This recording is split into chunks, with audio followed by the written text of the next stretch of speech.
Hello, everyone. Welcome to the Biohacking Beauty podcast, where the future of skin health and beauty is unveiled. I'm Amitay Eshel, co founder and CEO of Young Goose, the world's first biohacking skincare brand. And today I'm joined by my brilliant partner and co host, Anastasia Khojaeva.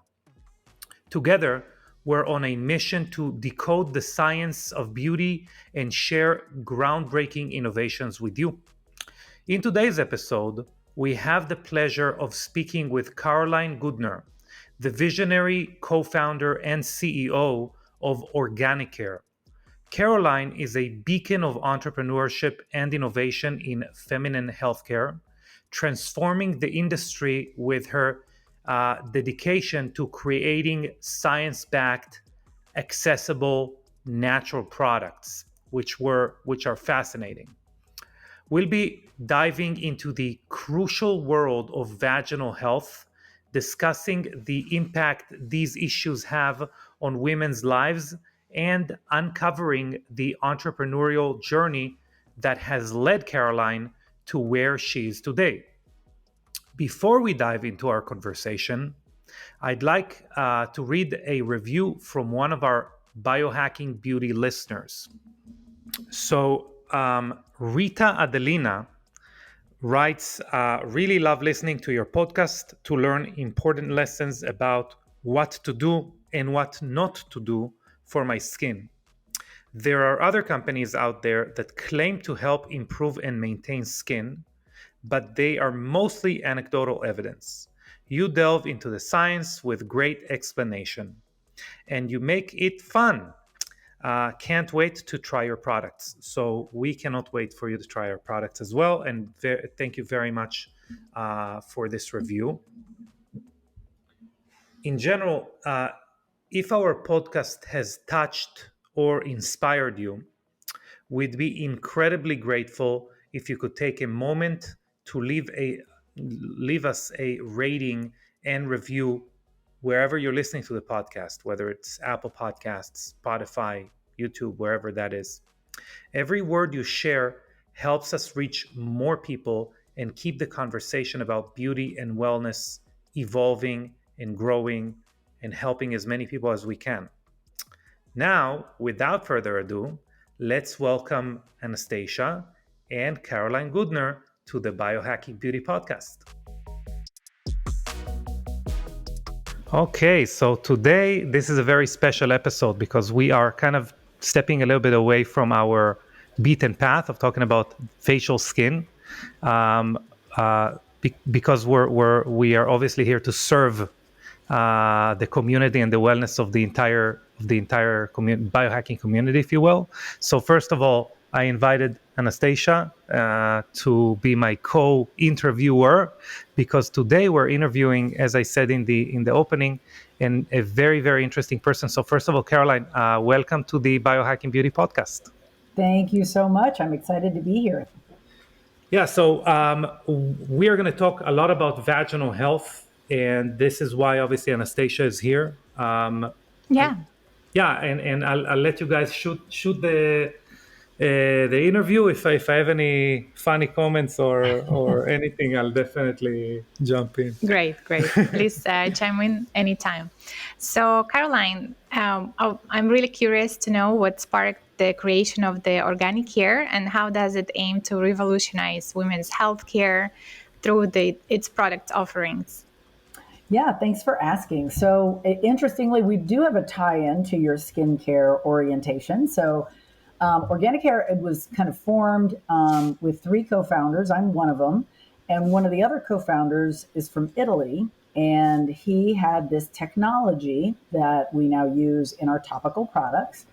And this technology, which consists of oxygenated olive oil. So we take this special kind of olive oil, we put it through an oxygenation process, and the oxygen binds with the fatty acids in the oil, and it makes a natural peroxide. So we measure the peroxide bonds when we make it, and we do make it ourselves. And it's very kind of special antimicrobial. And initially, what they used it for in Italy were for chronic and persistent wounds like bed sores and diabetic ulcers. I mean, really nasty, bad wounds that weren't healing with other kinds of topicals. And so the idea was bring this special technology to the U.S. consumer market. And we actually started out with a product and a brand called Curoxin for first aid use and for mouth 8 years, you sores. said? No, for first aid. For first aid. Okay. Yeah, Okay, yeah. first aid, got it. Yes, yes. So, and we still have Curoxin, and we have mouth sore, cold sore, and first aid products. But we learned a couple of years into the company, back in 2019, that it works for yeast infection in women, and so we created the brand FemiClear. And by 2020, we kind of realized we think the vaginal health, feminine health area is what we need to focus on, just because there's so many opportunities there. So, we do view it as a topical, even though, for yeast infection, it's intravaginal. The skin or the vaginal tissue, when you get an infection, gets really inflamed. And it's as our medical advisors have described it, it's like having thousands of microcuts in that sensitive tissue. So Yeah. that has to be healed. You have to eliminate or kill the yeast that have overgrown when you have a yeast infection. And then we also, kind of make it for bacterial vaginosis, which is an overgrowth of bacteria, et cetera. And so we have, multiple different types of products. Our genital herpes product does not cure herpes, of course, but it does help women manage, or men manage, their herpes outbreaks, which is yet another topical application. So that's how it kind of came to be, from this crazy technology Amazing. in Italy, and we brought it to the U.S. Yeah, and thank you for that. And I think also, now that we talked a little bit about what kind of issues the product is impactful in, how about talking about the prevalence of these issues? Because I'm assuming most women that they're listening right now know about one or two or maybe all three issues you mentioned. But still, do you have any kind of statistics? For sure. And this is one of the things we love talking about. So thanks for asking. I'll lead with genital herpes because it is such a stigmatized condition. And we like to make sure everybody knows 1 in 5 women has genital herpes. And, people feel embarrassed about it or ashamed about it, and they shouldn't. And so we like making sure everybody knows that statistic, because it's so important for people who have it to not feel alone and not feel, For sure. kind of embarrassed or whatever. Lots of people are going through it. And even more common are yeast infection and bacterial vaginosis. Bacterial vaginosis is incredibly common. And what's particularly problematic about it is that 50% of women who have a BV infection will get another one within 6 months. So it's this kind of Wow. recurring problem that happens. Likewise, yeast infection, people who get yeast infection, there are recurrences as well, not as often as BV, but 1 in 3 women will get a yeast infection or a BV infection in their lifetime. So it's pretty common. And so I'm curious, the since you were talking about how these conditions are reoccurring, and we know that there is no cure, for herpes. So what about the bacterial vaginosis or the yeast infection? Like with let's say FemiClear, once a person went through treatment, is there any kind of like guarantee of it not coming back, or is it like a maintenance tool? What is it really? That's a great question. It is like a treatment. So when you get an infection, and people who've had infections before will know kind of what those early signs are. For yeast infection and bacterial vaginosis, the symptoms are discharge. With BV, there's a fishy odor that comes with it that women really hate and want to get rid of. And so there are some telltale symptoms that people who've gotten them before know. If you've never had one before, you should go to your doctor first to get diagnosed and make sure you know what you've got, so that you can treat it the right way with the right type of product. Um, but yeah, it's these with FemiClear, we've done clinical studies on each of these conditions, and we kind of know what the kind of elimination of symptoms looks like. So with our BV product, for example, over 90% of women said all of their symptoms were eliminated, which is actually even better than the prescription that doctors can prescribe for BV, which only addresses about 60 to 70% of cases. So FemiClear is really effective, and that's actually one of the things that we really talk about the most is when somebody's got an infection or an outbreak, they really want a product that's going to work. And just happily, FemiClear also only has natural ingredients in it. So most women would prefer to use natural if they can, as long as it works, particularly when they're, putting it in the most sensitive area on their body. So we always talk about effectiveness and how important that is. It doesn't guarantee that you're not going to get another one, but I will say on our BV study, which is the most highly reoccurring infection, we looked at, kind of what the typical average woman, is likely to experience a recurrence. 50% of 50% of women will get a recurrence within 6 months. And in our study, when people used FemiClear, only 30% of women got a recurrence within 6 months. So there does seem to be an improvement in terms of recurrence rate. For sure. And another question I have, so we talked about, physical challenges, right? Like having symptoms. You mentioned odor, there are others, I'm assuming itchiness, anything else, discharge, like you mentioned. But what about mental aspects? I'm sure there is a, intersection between the physical health and the lack of... we see it a lot in skincare. Yeah, exactly. So going back to, for example, taking care of your skin, right? If you have an acne outbreak, if you have any other, things about your skin, be it signs of aging, be it pigmentation that you're unhappy about, it affects your mental health. So, maybe we can talk about, how your products are impactful for in that sense. Yeah, no, you are absolutely right. I can imagine how, facial skin so visible to the world. I'm sure that does have an impact. What we hear from our, women that use these products for yeast infection and BV, it just makes people feel kind of unclean, kind of dirty. We've heard they feel embarrassed. They certainly don't want to be intimate with their partner, things like that. Genital herpes, we've done quite a bit of study and research on people with herpes. And we've asked, like, how did you feel when you were first diagnosed? And oh my gosh, the mental health impact was huge. There's not a mild adjective that was ever used when we did that research. People would say shamed, dirty, embarrassed would be light. Some people even felt suicidal. Oh my God. Yeah, I mean, it's because people think this is the end, that this could be, the end of my, sexual life, could be the end of my relationship life.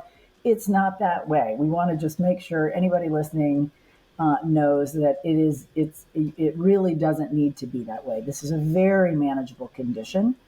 All three of these are manageable conditions, but mental health impact is huge with these, because I think because it deals with, again, the most intimate part of a woman's body, it feels very core to who they are, and it just so it just impacts people very strongly, and that's why it's so motivating to be involved in such a personal kind of issue, and to be able to provide better help, better effectiveness, faster return to normal. And that's really what we do. Our products tend to, have an impact after just 24 hours and can generally clear things up within just a few days. Maybe we can That's super, super interesting. I couldn't agree with you more also in the assessment that this is, you spoke before about the sensitivity of that area. And that is obviously you meant the physical sensitivity, but we can talk about the mental sensitivity as well, which you've just mentioned, which is, again, a huge issue. And I think we all are walking around in the world basically telling ourselves that we are 100 out of 100, that we are perfect and completely functional. And then when there is something that signals the fact that we do have any type of dysfunction in the body, that is a hit to our psyche as much as it's a hit physically. And also, I think probably it's an echo chamber, so one actually contributes the other to the other. And so this is very, very, very important to have a discussion around it. I'm interested. You did mention the oxygenated olive oil that you guys are using, which is super interesting in and on its own. And we have seen, prevalence of anything from like ozone oils to hydrogen peroxide being applied in different ways. So this is an interesting topic in and on its own. But I'm interested. How do you create a different product line out of this one ingredient or one, I would say, system? What other ingredients are there in each one of the formulations that then, gives it that direction?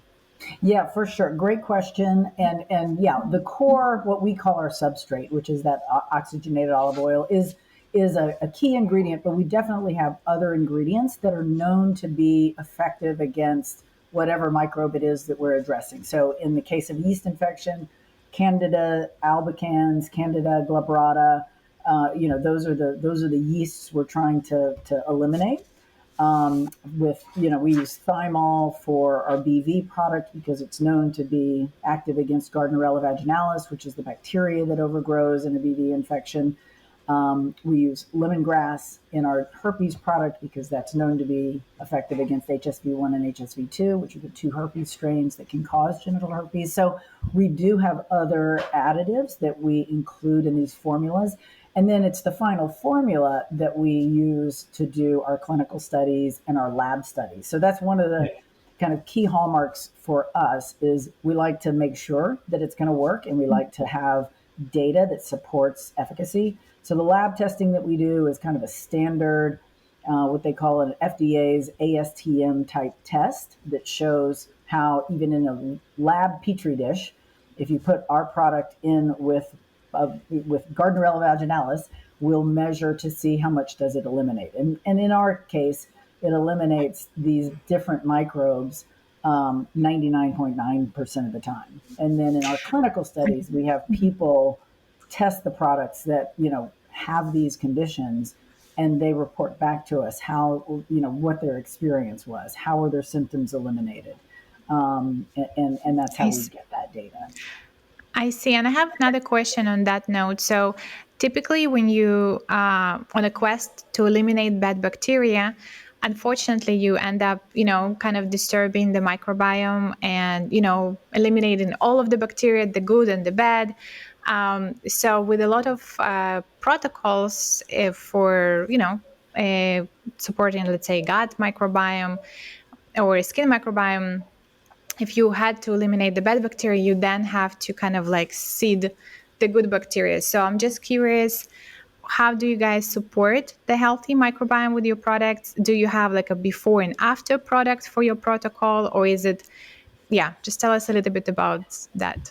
That's an excellent question and an excellent point. I think part of what makes FemiClear work well is that, number one, it's only a 2-day dose. So you only have to kind of use it for a couple of days and it will take care of those things. But you're absolutely right that you're kind of, you're eliminating all of the bacteria, and when you're using that kind of product. So we have a probiotic that is known to help populate the vaginal flora with the kind of microbiome, bacteria and yeast, because there's healthy bacteria and yeast that you want.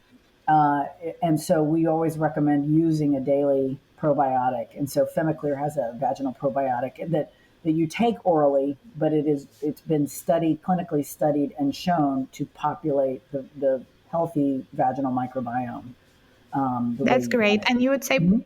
probably this is something that people should do even if they don't have any signs of issue, just as as a preventative care. Would that be considered? Would that be something you recommend to everyone, even someone that's You not know, affected? I think that's really an individual choice. I mean, there are some people that really like to take lots of supplements and like to keep and maintain their health.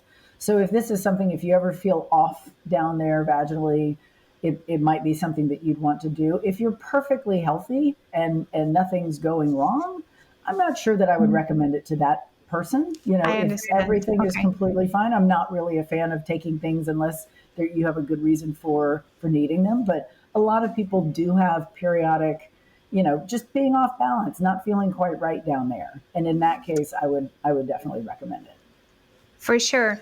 And I will also, I'm just curious to find out, are there any moments that you know of that women, let's say if a woman is under a lot of stress or and that can just, lower her immune system and make her more susceptible to catching, yeast infection or bacterial vaginosis, and then you would say, just for preventative measures, take probiotic, for down there. Or another question in the same kind of realm I have is, I know for a fact that when you're pregnant, you have like a little bit of a dysbiosis, like it's just with the hormonal changes down there, it's just much more likely to get either bacterial or yeast infection. And I know that kind of like modern hyper wellness OBGYNs kind of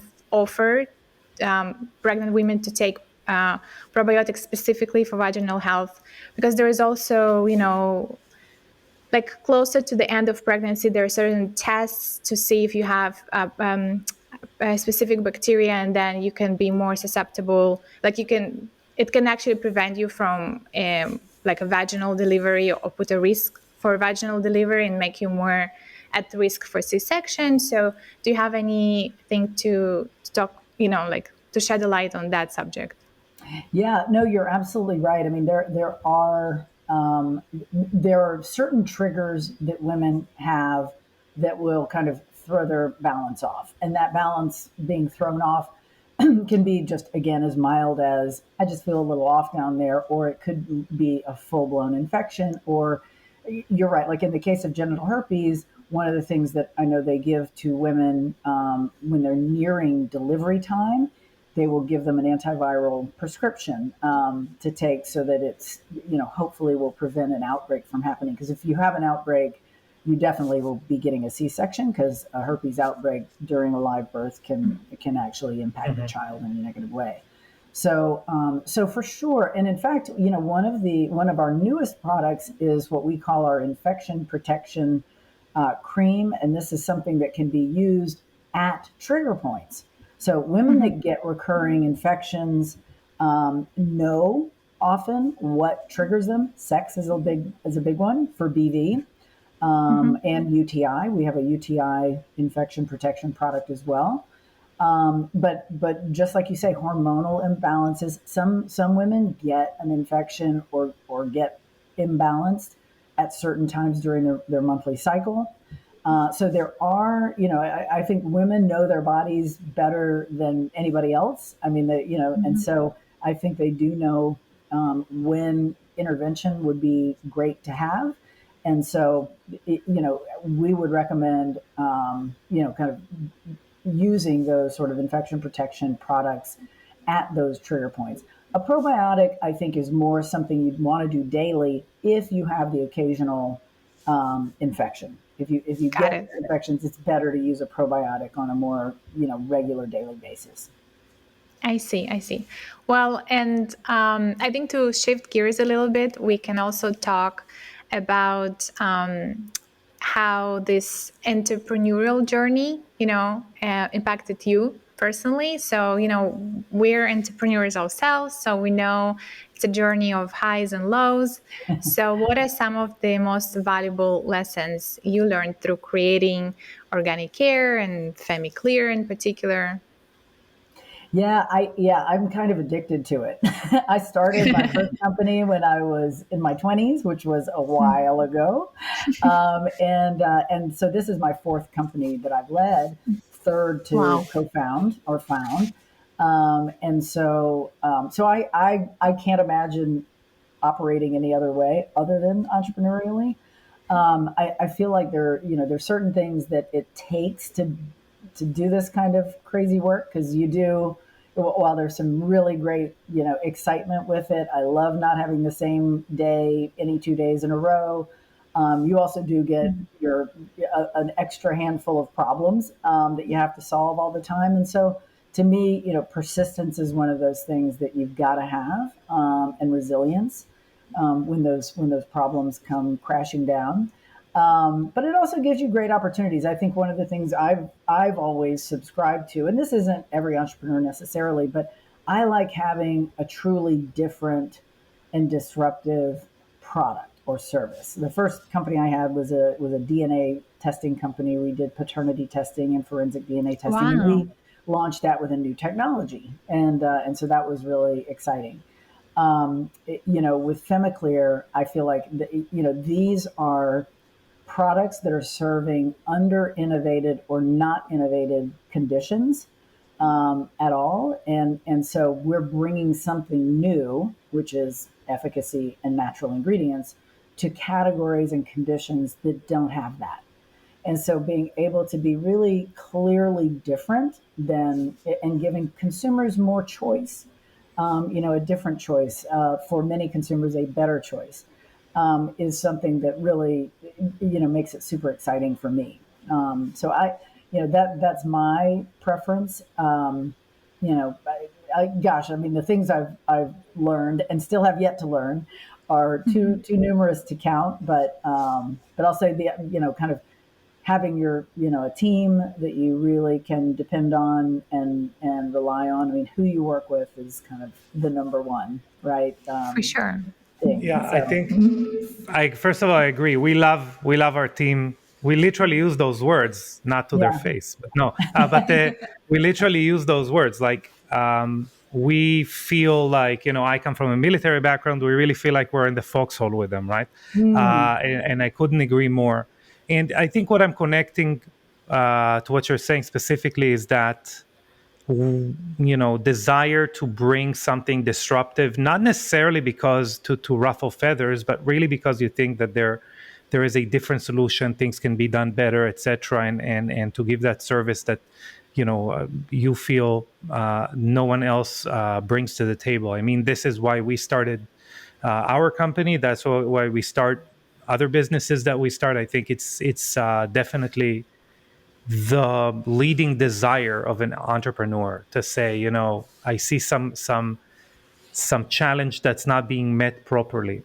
And I'm wondering, within the confines, that's again your fourth company. And as you said, I've learned a lot, I'm going to learn a lot. mhm. What are some of the difficulties? We had a lot of difficulties bringing products that didn't even have a name or didn't have a paradigm around how they are used to the market. I'm really interested within that journey.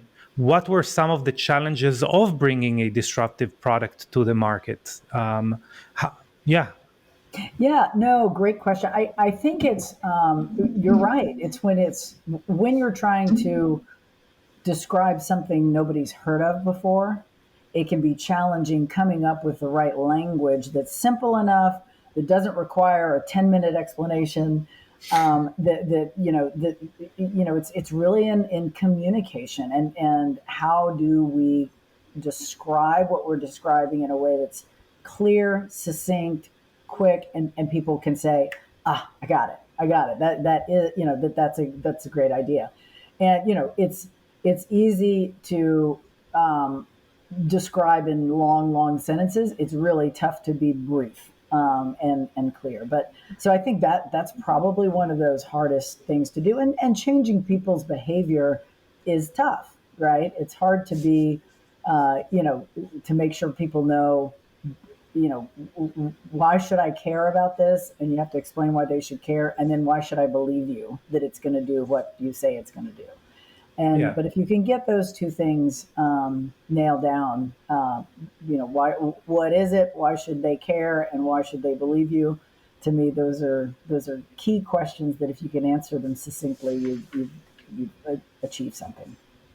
For sure. And since we're talking about, women's healthcare here, the whole field has been evolving really rapidly, which makes me very happy as a female.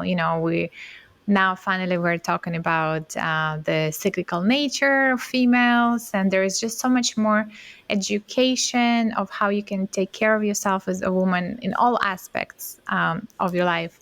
And so with all of these changes, like what some of the trends that you foresee for women's healthcare market, and how do you plan to position yourself at the forefront? Yeah, I mean, I think even before COVID happened, right? A lot of people were trying to take more and more control of their healthcare maintenance, prevention. Instead of always automatically going to the doctor, they were searching Dr. Google, which is okay, not okay, depending on who the source is that you're reading. But there's a desire that people have for kind of managing more of their own healthcare, and I think it's actually a really healthy thing because people do learn, research, and figure out what works for them. So I think that will continue, and I think it'll be kind of stronger and stronger. I think that's why a lot of the telehealth businesses that have cropped up are doing well, because people can get access to medical help, but in less traditional ways. And I think that's a move in a positive direction. It's efficient. It's it's an easier way for the patient to be in the driver's seat. And so we want to continue to align on that. I mean, the very nature of all of our conditions we handle are that they are self-manageable, and so we kind of want to continue on down that path and help people continue to do that and do it more often. Got it. Yeah, I'm super excited that we got a chance to bring awareness to many of these issues and the products that exist to manage it, as you said, in the most natural way. Yeah, I'm wondering. So this again, you did something very interesting as far as FemiClear, which is to take a technology that really is open source, open ended, where you could take it to a million different directions. As you said in the beginning, it was a part of wound healing. We can actually, by the way, many technologies started in wound healing and transitioned to not necessarily also vaginal care, but in general mucosal care, whether it is oral or vaginal. We can see it obviously with red light. We can see it with different suppositories, buccal troches, and their counterparts, vaginal counterparts. So this is very interesting. How do you see the neck? Do you have plans for future products? How do you see this technology that you have going forward? Yeah, it's a great question. It is one of the things that we've had to be kind of, or tried to be disciplined about, is not to go everywhere we could go, because there are, anything topical, or a condition of the skin that starts because of a fungus, bacteria, or a virus, we have a good candidate for it. But we want to be really mindful about the conditions that we choose and building out really a vaginal health brand. So we've actually brought additional products that help the yeast infection sufferer, or the person who's got genital herpes, or who gets recurring BV infections, and we have added products that don't even necessarily leverage that technology in every product. So we have some supplements like the probiotic that I mentioned. We have a lysine drink mix supplement for people with herpes. And so, these are adjacent products that really more fully address everything that a person with that condition might need. And so we do want to keep building out so that we are more thoroughly helpful to those people, not just when they've got an infection or when they've got an outbreak, but to help prevent, as many outbreaks or infections as they normally would have. I wonder if you'll ever do like a vaginal lubricant. I think it would be very interesting as far as, taking that preventative step together with one of the triggers. That would be an interesting one to see how it plays out. Well, for sure, menopause and dryness, that is on our horizon. We're thinking Fantastic. about that. And I think that we could be really helpful there as well. So, well, maybe, something that normally I keep to kind of towards the end of the interview, but what are some of are there any counterindications? Is there anything that you're saying, we talked about pregnancy before.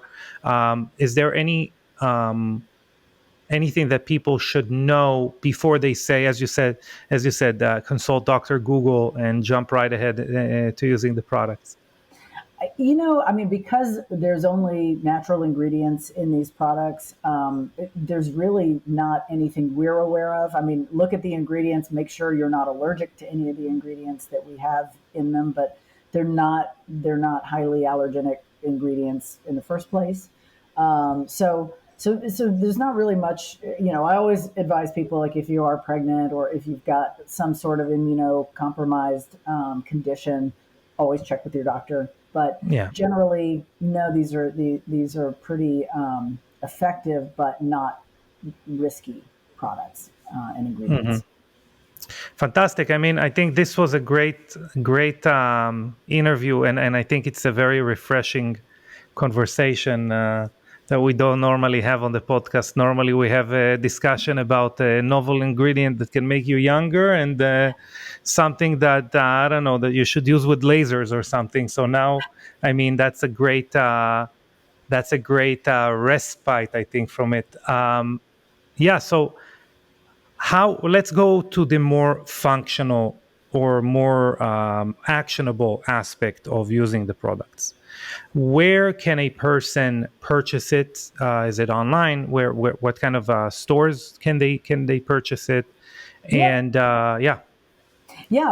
Walgreens, Walmart, Rite Aid, Amazon, on our own FemiClear.com site, and some smaller regional kind of players. But they can find it in any of those stores or online at Amazon or FemiClear.com.